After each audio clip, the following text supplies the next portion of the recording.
दोस्तों, हमारे पड़ोसी देश नेपाल में राजशाही यानी मोनार्की की फिर से बहाली को लेकर सड़कों पर जनता उतर आई है।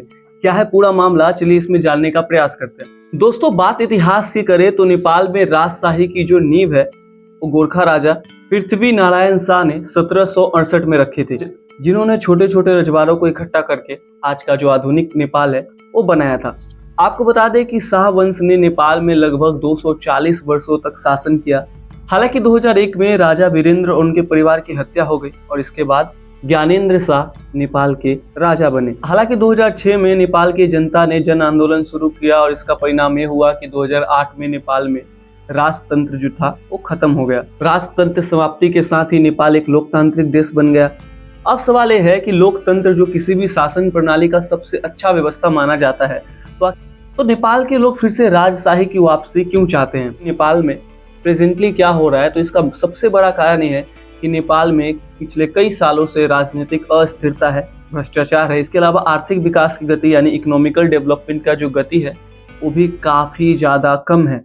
इन सभी मुद्दों की वजह से जनता में जो असंतोष है वो काफ़ी ज़्यादा बढ़ गया है। इसके कारण नेपाल के कुछ संगठन सड़कों पर है और फिर से नेपाल में राजशाही की वापसी की मांग कर रहे हैं और नेपाल को एक हिंदू राष्ट्र घोषित करने की भी मांग जो है वो नेपाल में जोरों शोरों पर है। 2025 में काठमांडू में हजारों प्रदर्शनकारियों ने राजशाही की बहाली की मांग को लेकर रैली निकाली।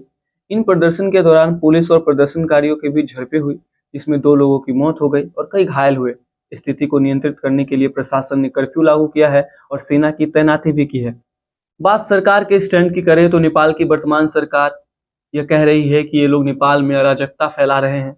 इसके अलावा भी हिंसा में शामिल 105 प्रदर्शनकारियों को हिरासत में लिया गया है, जिसमें कुछ प्रमुख नेता भी शामिल हैं। प्रधानमंत्री पुष्प कमल दहल ने पूर्व राजा ज्ञानेंद्र शाह पर हिंसा भड़काने का आरोप लगाया है, जिससे उनकी संभावित गिरफ्तारी की अटकलें लगाई जा रही है। लेकिन बात नेपाल की आम जनता की करें तो यहाँ पे जो आम जनता है, जो आम लोग हैं, उनकी जो प्रक्रिया है वो थोड़ा मिक्स है। कुछ लोग चाहते हैं कि डेमोक्रेसी भी रहे, हालांकि कुछ लोग ऐसे भी हैं जो राजशाही की बहाली चाहते हैं।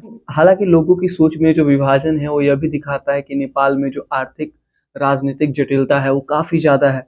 इसका सबसे बड़ा नुकसान ये है कि नेपाल में राजशाही की बहाली को लेकर चल रहे प्रदर्शन देश की राजनीतिक अस्थिरता, जनता के बढ़ते असंतोष को उजागर करते हैं। आने वाले समय में देखना महत्वपूर्ण होगा कि सरकार और समाज इन चुनौतियों का सामना कैसे करती है और नेपाल की स्थिरता और विकास के लिए क्या कदम उठाए जाते हैं। हम सभी जानते हैं कि भारत के पड़ोसी देश में क्या हो रहा है।